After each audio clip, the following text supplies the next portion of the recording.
Welcome to the Let's Talk About Talking podcast with your host, Adrienne Fuller, language and communications expert for kids of all ages.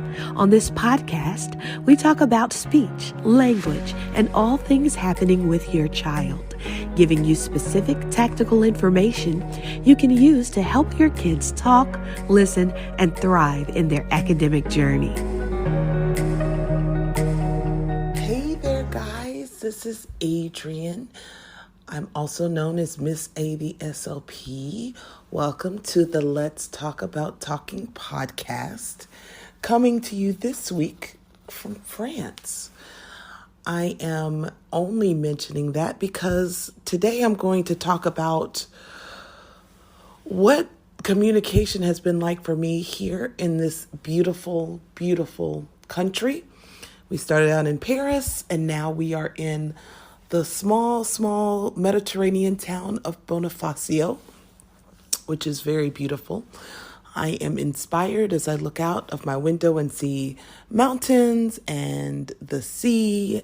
It's just gorgeous. But I thought that when I was here on vacation, I wouldn't do any podcasting because why would I?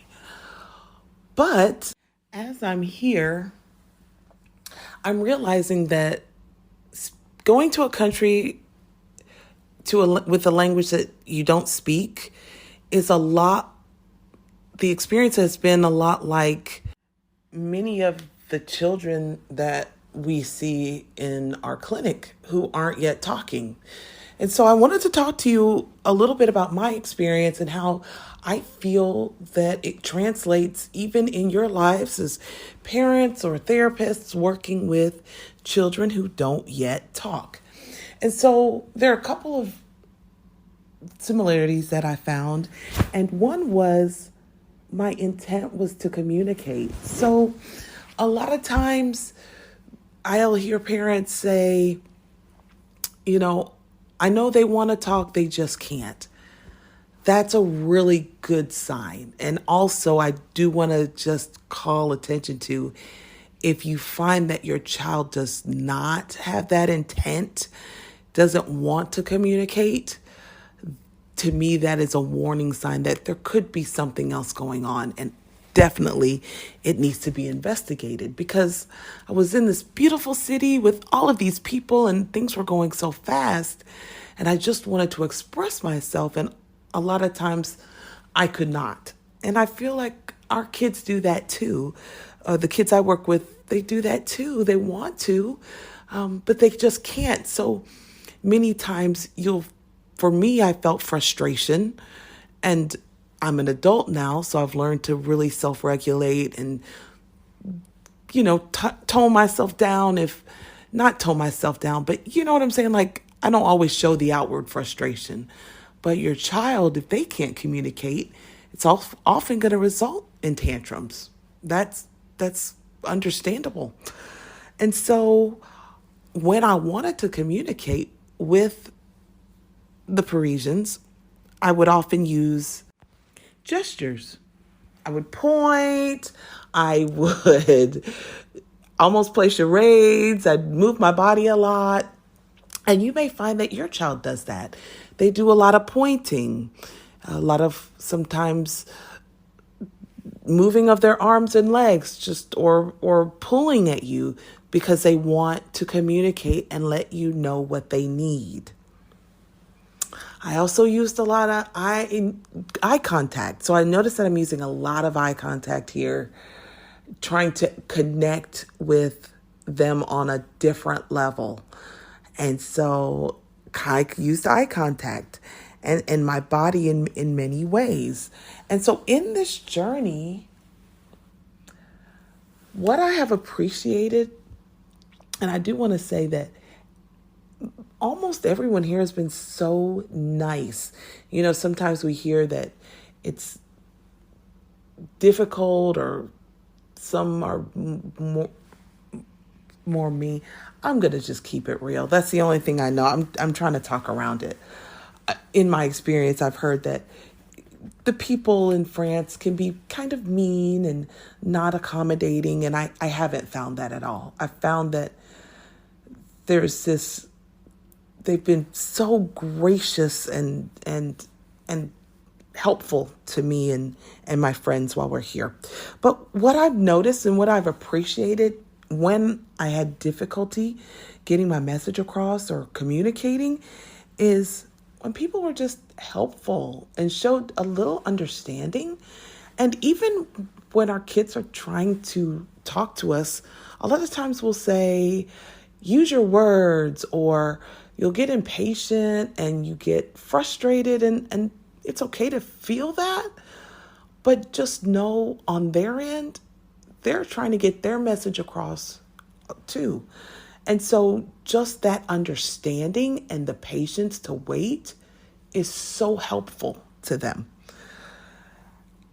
Also, it also helps when the person that I'm trying to communicate will let me know what I should say in a nice way, but acknowledge what I've said. So when we coach parents, will say, if a child says ball or tries to approximate, so approximations are just forms of words like ba for ball, we ask or we coach the parent to say the word and then extend the word.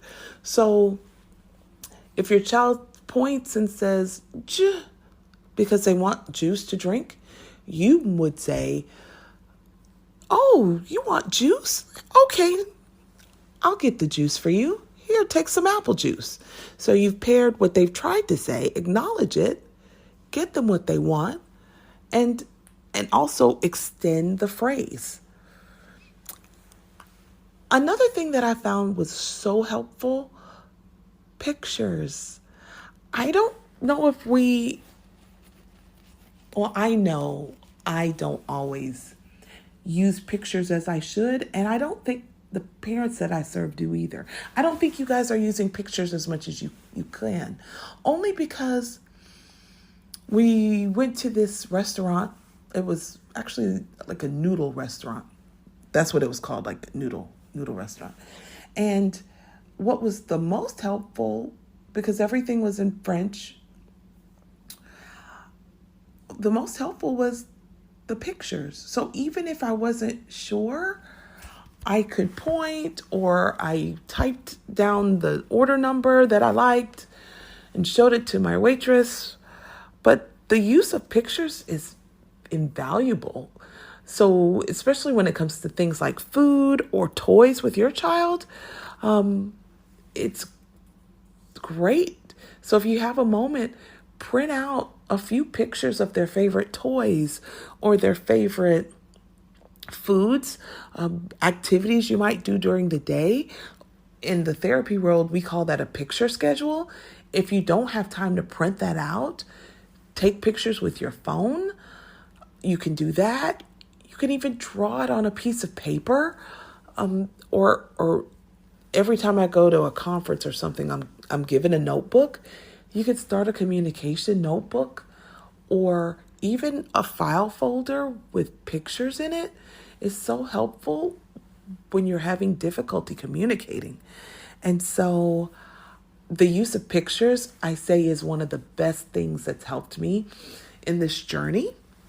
I will say, just a note, that it's been, with the people being so nice, I am beginning to get comfortable with my lack of communication. And so sometimes those who challenge me in this journey, who will wait for me or challenge me to use French, has also been good for me. So it's kind of both sides, being very understanding and also being challenged to continue to learn the language. And as parents and therapists, I also challenge you to challenge your kids to go up another level. So if your child's not yet talking, yes, acknowledge it, be there for them, use pictures, pair the pictures with words, but then start to challenge them, manipulate your environment so they will have to communicate more. So they'll have to request more. So they'll have to comment more. Not in a mean or nasty or dictative way, but challenging them. There's nothing wrong with a challenge, because that's how we all get better, is by being challenged and pushing ourselves. So these are just a few things that I'm thinking about as I'm wrapping up my vacation. Have a couple more days to go. So for now, I will say au revoir. I am taking this French thing way too far, but it really is a beautiful language. I'm going to go finish my vacation. Wishing you all the best. You know, I love you, and I want you all to do everything you can to get your child talking, communicating, and thriving. You'll be so glad you did. Bye for now. You've been listening to the Let's Talk About Talking podcast with your host, Adrienne Fuller, language and communications expert for kids of all ages. You can grab Adrienne's book, 30 Days to Get Your Toddler Talking, on Amazon or at speechbuilders.org.